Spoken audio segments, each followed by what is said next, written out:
Stop raising a broke son, the age 7 deadline. I'm going to show you that most dads are accidentally teaching their sons to be broke. You heard what I said. We're teaching our sons to be broke. See, son, the key to success is looking rich now. Let the future worry about these bills. Before kindergarten even hits. You need to stick around because I'm going to prove to you the research that the money molding window is closing. And by age 7, it's over. And I'll show you one of the invisible habits that you're molding right now in your son that will determine whether he's a spender or a saver. Let's break down some of the research. Research done by the University of Cambridge showed that ages 3 and 4-year-olds were able to understand money. They were not complex theories and things like that, but they understood the basics of money. And by age 7, their habits and who they might be financially have already been determined. And a lot of that, and most of that, comes from you, their parents, what they see.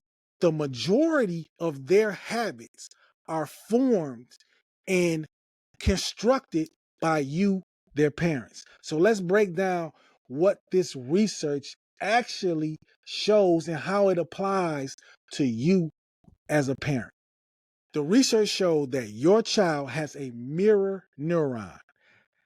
This system fires whenever they watch you perform an action, just as if they were doing it themselves. From a young age, he learned that quality came with a price, and that price was worth paying.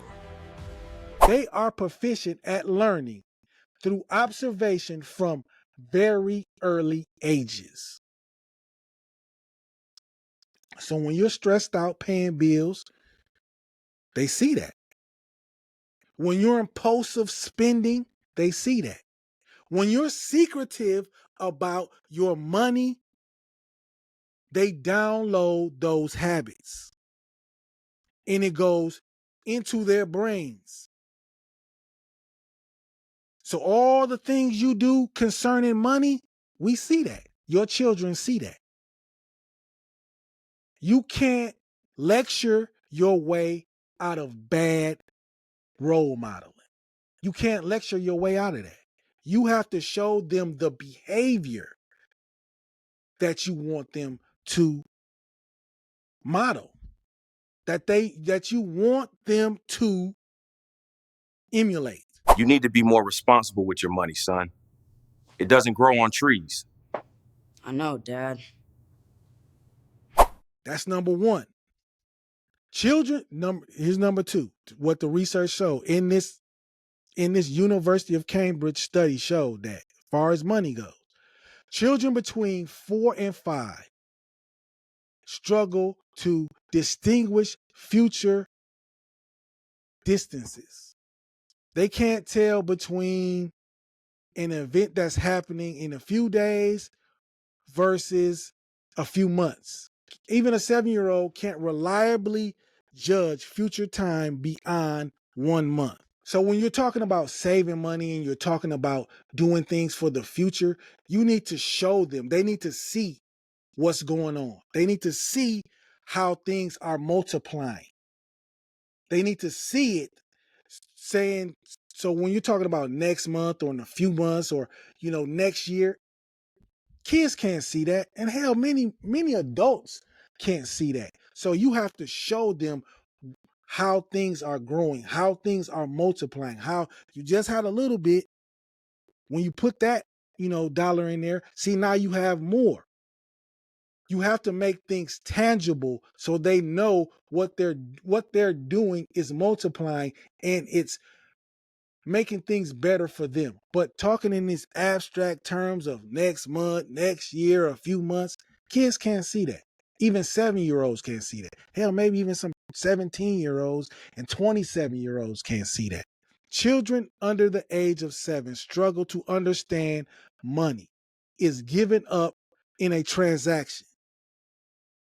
They often get their they think they often should get their money back and keep the thing that they bought.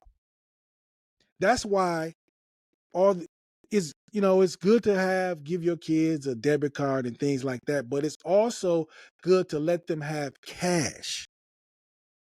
So they know when they go buy something, that money's gone. Look, son, we need to talk about your spending. It's getting out of hand. Dad, seriously. Look around you. You're not getting it back.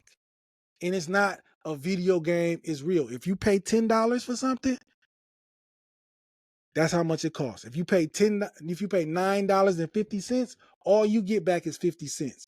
You don't get back your $10. So children need to understand that. When you spend money, it's gone. It's gone. And I think a lot of people, even adults, don't understand that. When they get credit cards and things like that, they think this money is just there to spend. No, when you spend the money, when you use the credit, it's gone. It's gone.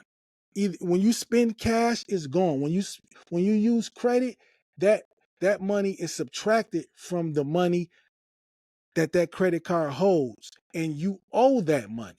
So children under the age 7 struggle with that, and I think some adults struggle with that too. Here's the fourth thing that the research showed, that children don't understand pocket money. If you just give them money just to have in their pocket and think that it's like some type of parental love, they don't understand the value of money. So you shouldn't just give money without attaching a job to it. Allowance should be a wage. Here's your allowance for the week. Wow, thanks, Dad. Remember, this isn't just free money. This is for helping out. Don't just hand out cash. Make them do some type of small scale job in order to get that money, because that's teaching them to getting them ready for the real world. I know there's a lot of people that you probably work with who work at your job who think that they just supposed to come to work and not do any work and get paid for it. But those people's parents probably didn't teach them anything about money. No, do not just give allowance for pocket money. I know a lot of grandparents do that. Oh, come here, baby. Here's a no. If you want to give out cash, make it a wage for doing something. Just giving it out for free isn't helping them. And here's the fifth and final thing. The research showed that children between the ages of 3 and 5 have developed the ability to want things on impulse. Research showed that children can be taught strategies to delay gratification. So, don't just say no, make them wait.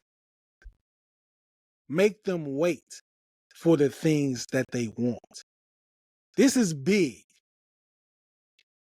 Yes, your children should be able to take the word no, but they also, and more importantly, need to learn how to wait for the things that they want. I used to think everything was supposed to come quick. Like, if I wanted it bad enough, it should just happen. But life don't move like that. Sometimes you gotta sit still, wait your turn. Because not being able and not wanting to wait for the things you want can get you in serious financial trouble, in relationships, and just being a man. Teaching your children how to wait.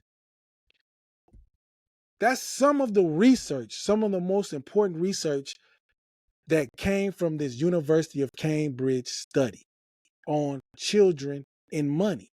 How their habits are formed at ages 3, 4, 5, 6, and by 7, they possibly could be already the person financially that they're going to be, unless they're taught how to handle money. And that's your job. But a lot of us, no one talked to us about money. And research has shown that most of us don't get to the peak of our financial literacy until age 54. So between age of 7 and 54, that's 47 years of bad money habits if no one said anything to you. Look, build better dads. And this podcast, Raising Carter, is for fathers with sons.